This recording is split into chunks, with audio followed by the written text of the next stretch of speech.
তাহলে সোমবার এবং বৃহস্পতিবার সিয়াম রাখতেন নবী মুহাম্মদ সাল্লাল্লাহু আলাইহি সাল্লাম। কেন? একদিন ছিল নবীর জন্মদিন, আরেকটা ছিল আল্লাহর কোরআন নাযিলের ধারণ।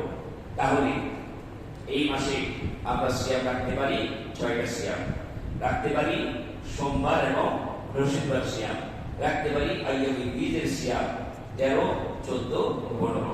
তাহলে এই সিয়ামগুলি রাখলে আল্লাহ সুবহানাহু ওয়া তাআলা আমাদেরকে এই নফলের মাধ্যমে একটা নফল সিয়াম, আল্লাহ নবী বলেছেন একদিন একটা নফল সিয়াম যদি আল্লাহর সন্তুষ্টির জন্য কেউ রাখে, তাহলে আল্লাহ রাব্বুল আলামিন খুশি হয়ে ওই বান্দা থেকে 70 বছরের দূরত্ব করে দিলেন তার জাহান্নামের রাস্তা। সুবহানাল্লাহ। মানে জাহান্নাম এবং তার মানে 70 বছরের দূরত্বকে সৃষ্টি করে দিলেন শুধু একটা নফল সিয়ামের কারণে। কাজে আমার ভাই না, আমরা কেউ জাহান্নামে যেতে চাই না, আমরা জাহান্নামের কাছেও যেতে চাই না। যত বেশি নফল সিয়াম আপনি পালন করবেন, তত বেশি জাহান্নাম থেকে দূরত্ব সৃষ্টি হবে।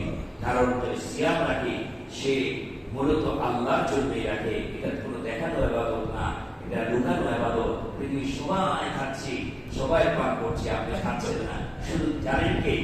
আমার আল্লাহ জানেন। কাজে আমার ভাইয়েরা সেই সিয়ামগুলি আমরা রাখার চেষ্টা করবো ইনশাআল্লাহ।